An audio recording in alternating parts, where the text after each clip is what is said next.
We are live, ladies and gentlemen. Welcome to another video. If you have not subscribed, hit that subscribe button because I'm going to be on top of Cybl from now on. Now that it's risen from the dead, the CE has been removed. I am excited because this stock, when it bottoms out, boy, does it love to give you 20 to 50% gain, sometimes even 150 or more on good PRs. And if we switch over to it's pulling back today. I know we were going to get a sell off. We were going to get bag holders dumping. So we'll see if tomorrow is green. If we have to hold 1 penny, if we can't hold 1 penny, the stock's going to come back down and it's going to sell off pretty quick. Just as big of a pump you got here, you're going to get a big red bar as well. Then we'll see if buyers step in and buy that big red dip. We're going to get that. It's going to happen. I told you guys. Too many people thinking this is going to go to pennies. I knew it would go to 1 penny plus, but I didn't think I don't believe it'll go to 2 cents, 3 cents, 4 cents, let alone 6.5 cents. I don't see that happening. So thankfully I won't be eating a hat unless this thing explodes 2 cents somehow. I think you just got your initial volume there, and that's it. That's kind of the name of the game of the OTC.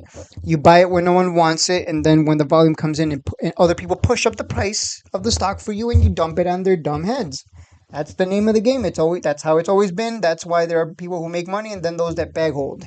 So if you saw my video yesterday about Cybl, then you know that 3 years ago I didn't know what I was doing. I was a bag holder. I was the one chasing at 6.5 cents. So times have changed. We improve. We get better with time. And here we are. We're waiting for the bottom on that one. We did get this PR yesterday, which I didn't go over because I was like, man, what am I supposed to say to this? What am I supposed to say to this, guys? I woke up 30 minutes late. The market opened at 8:30. At 9 o'clock, I checked my Discord and someone had commented. Wavemaster, I believe. Oh, that's not it. Where's Wavemaster? Yeah, Wavemaster had commented, hey, big Cybl news. I believe the new status is pink limited, up 335% today. So I woke up late. And the next thing I know, I'm just like, well, what can I do? I'm not going to chase this. You wanted to jump in with the buying pressure at open and set a bunch of limit orders at 005 minimum and hope that one of your orders get filled as everyone piles on. That was going to be my strategy, but hey, I woke up late. What can you do? And this PR right here, I was expecting this before the CE designation got removed. I was expecting Cybl to come out with this PR and be like, hey, we just obtained the right to have the CE designation removed. We were in contact with OTCM, and they tell us that we are going to be getting pink current status very soon. And that would have let everyone know ahead of time, like, oh, CE is getting removed. Let's get ready to load up because this stock's about to explode. But that's unfortunately not. That's not what happened. It's the opposite. It got removed. If you weren't awake for it, then you didn't get to jump in. But I'll jump in when it bottoms out. So, wow, look at this. The removal happened. I was wrong. I thought it was going to take like at least another year. And I believe a lot of people were wrong back then. A lot of people, when this thing went to CE, said, my stock is so special, the CE will be removed by end of the month. Yeah, that's not how it works. So now we know that's not how it works. It takes time. But yeah, they have been informed of the removal of the CE designation and elevation to pink current status. Let's see if there's anything juicy in here. Anything for us to... There we go. Your support has been instrumental in getting us to this point, and we are now poised to accelerate our strategic initiatives, expand our innovative solutions, and deliver increasing value. With your continued confidence, we look forward to driving Cybl toward even greater success in the future. And let's go over their business units, see if they have anything juicy, anything that they can tell us ahead of time, any keywords that might hint at potential PR that could send this. Okay, so they have the unmanned aircraft solutions unit. They have drones, fixed wing technology, development, manufacturing, sales. Okay, they have sales to both U.S. government agencies and allied nations through U.S. foreign military sales. Cybl UAS offers its customers best-in-class products and services, satisfying the requirements of the global UAS military sector. So they're in, and they're staying in, and they're going to make a lot of money, especially because they got a partnership recently as well with an AI company, if I recall. The Military Communications Unit, It's a subsidiary of Cybl, global leader in voice and data radio communication, serving government, military, and industrial clients in over 100 countries, renowned for its high-performance products and comprehensive services. Okay, let's see. Okay, so nothing here, nothing to take away, nothing to take away. But again, if you guys look at you guys, did you guys see Palantir? It's just been it's headed towards 50, my friends. It is headed towards 50. Look at that. You know what Palantir does very well? You know what Palantir does very well is government contracts, and it's headed towards 50. And people are calling it the next Nvidia. Government contracts, anything with the government. I'm telling you right now, it has the potential to make swing traders and longs a lot of money. ASNS, which is I believe it's a subsidiary of ILIS. This stock, when it gets government contracts, especially considering the fact that it's a low float, boy does it move. It moves, my friends. It can move. Let me show you I'm looking, where's the daily chart on this? Okay, let's show you the hourly.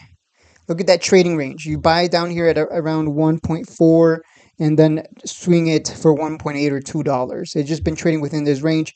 When it got a government contract, I mean, it exploded. Anytime it gets PR, it can move, especially if it has anything to do with government contracts. ASTS, another example. I believe that one got a contract as well. Communications contract, if I recall.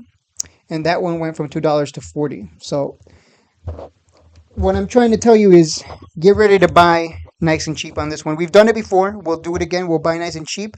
I believe this will go back under a penny and we'll see buyers step in and we'll start to find our bottom. We need to see where buyers are going to step in. We need to see where.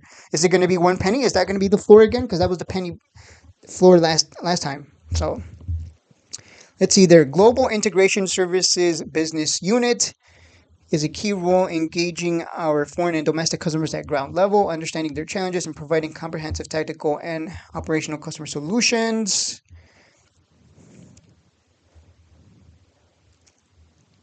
So yeah, they're in the military. That's what's crazy. I remember he went personally to the Ukraine to present their essentially their weapons. That's what it is, right? Those drones, they're weapons. He essentially went over there to present their weapons. And next thing you know, they're in the Department of Defense getting contracts and selling units. Probably the biggest takeaway, though, is if we go to the Cybl Trading View. I don't know if Trading View has updated the financials. This is the biggest thing. Right now, a lot of people are getting hype on Twitter, I'm sure, but I care more about let's look at the numbers. The numbers tell the story, not the people who get excited and overly hype. Total revenue. Let's look at the quarterly. Okay, quarter 2. Look at this, guys. Do you see that? Don't forget this, by the way. Let's look at their total revenue. 4 million in quarter 4 2022. 6.18, 4.88, 418K, 19.90 million in quarter 4 2023, 5.11 million, 52.73 million in quarter 2 2024. Cost of goods sold is low compared to their numbers, to their revenue, which is good. I love seeing this. Look at that cost of goods sold. That is a low cost of goods sold, my friends. I've seen cost of goods sold so high, you're like, man, how are they even making money? They're probably never going to be profitable with such high cost of goods sold. Their operating expenses, negative 1.22 million. And look at that revenue, 52 million. My goodness, this is incredible. Net income 31.76. I can't wait to see how they perform. So just on the income statement alone, they're doing great. I'm pretty sure the balance sheet is good too, right? Assets to liabilities looking good. No having to dilute constantly to stay afloat like AITX. So overall, you look at the raw numbers and you break it down and you're like, man, this is performing great, as you would expect from a military something that's in the military that gets military contracts. You look at the yearly and you're like 8.11 million in 2021, 5.01 million in 2022, and 2023 20.46 million in total revenue. And they already got 52 million just in quarter 2 2024. If that continues, we could potentially see well over 100 million, which is a 500% increase from the previous year, just on that alone, depending on how it performs this coming quarter. So I am looking to buy the dip because I believe there will be plenty of PRs that are going to send it and to get people excited. I'm ready. I'm sitting on the sideline with some cash. I'm going to throw 10K at this. You guys know my rule. No more than 10K at a penny stock. Okay, I broke that rule with AITX.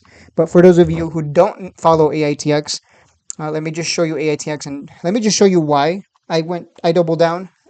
Buffalo Fireside Chats, he doubled down on ILIS. I disagree with that.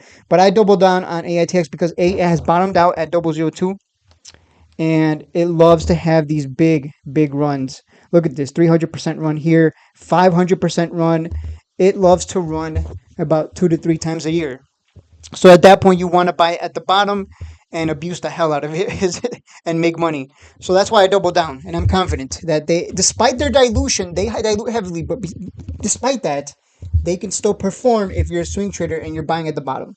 Now that's if AITX. Think about this for a second. If AITX can do that, what does that say about Cybl, who has incredible balance sheet by comparison, who has incredible income statement and revenues by comparison? What does that say?